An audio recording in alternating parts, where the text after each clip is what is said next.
नमस्कार, मेरे YouTube channel creative mind में आप सभी का स्वागत है। मैं नरेश कुमार आज एक फिर नए सेशन के साथ आया हूं, जिसमें हम खुर्दा विद्रोह या पाइका विद्रोह के बारे में चर्चा करेंगे। पाइका विद्रोह या खुर्दा विद्रोह को भारत का है वो प्रथम स्वतंत्रता संग्राम कहा जाता है। अब आपके जहन में एक ये सवाल उठता होगा कि 1857 की क्रांति को भारत का प्रथम स्वतंत्रता संग्राम कहा जाता है, लेकिन इसको भी भारत का प्रथम स्वतंत्रता संग्राम कहा जाता है। 1857 की क्रांति को अलग अलग नामों से भी जाना जाता है, मतलब जैसे सैनिक विद्रोह भी कहते हैं, किसान विद्रोह भी कहते हैं।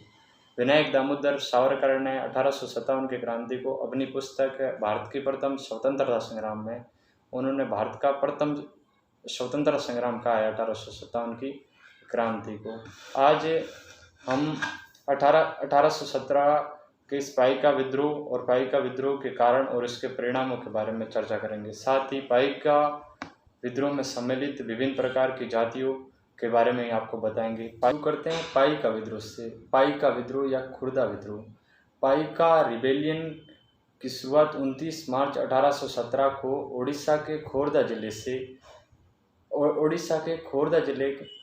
से हुई थी। इसका नेतृत्व जगबंधु विद्याधर ने किया था। जगबंधु विद्याधर, बक्सी पूरा नाम है, बक्सी जगबंधु विद्याधर। अब हम इसके कारणों पर दृष्टिपात करेंगे। इसके कारण क्या मतलब वजह रही, क्या ऐसे कारण रहे जिसके वजह से है वो 1857 का ये महाविद्रोह प्रारंभ हुआ। 1803 से 5 के दरमियान है वो अंग्रेजों ने खुर्दा को अपने अधीन लेने के पश्चात वहाँ के लोगों पर विभिन्न प्रकार के अनुचित कर लगाए गए तथा वहाँ से भारी मात्रा में लगान वसूला गया। इसके अलावा वहाँ के शासक मुकुंद देव द्वितीय से जगन्नाथ मंदिर का प्रबंधन छीन लिया गया और उसके जो संरक्षक थे जिसका नाम था जय राजगुरु को फांसी दे दी गई। इसके अलावा जो पाइकों की अपनी जो एक कर मुक्त भूमि थी उनको अपने अधीन लेकर के बकायदार का अर्थ है जो मतलब राजस्व देने में असमर्थ पाइक मजदूर किसान वगैरह थे, उनकी भूमि को छीन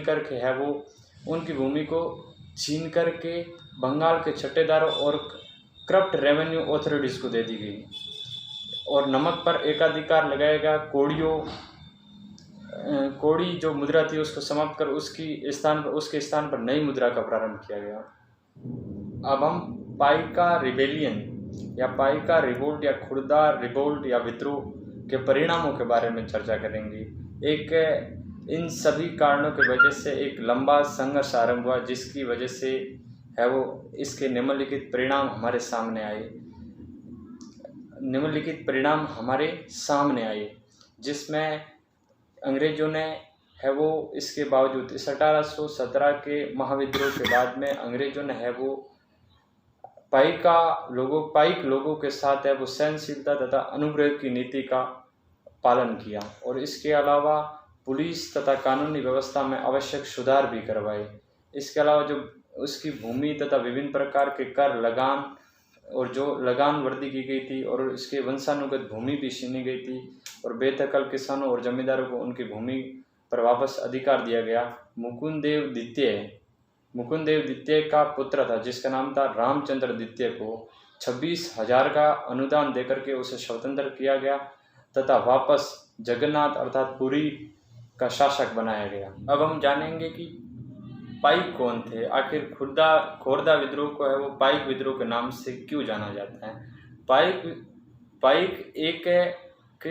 पाइक है वो गजपति शासकों के अधीन किसानों का एक असंगठित सैन्य समूह था जो कि युद्ध एवं क्रांति के समय सैनिक सुविधा मुहैया करवाता था और शांति काल के दौरान कृषि करता था। ये भगवान जगन्नाथ को है वो एकता का प्रतीक मानते थे। इसके अलावा चेट्री, चरवा, दूध पाइकर व रोहतिया कंवर अन्य जातियाँ थी वो इसमें सम्मिलित थी पाइक विद्रोह के अंदर।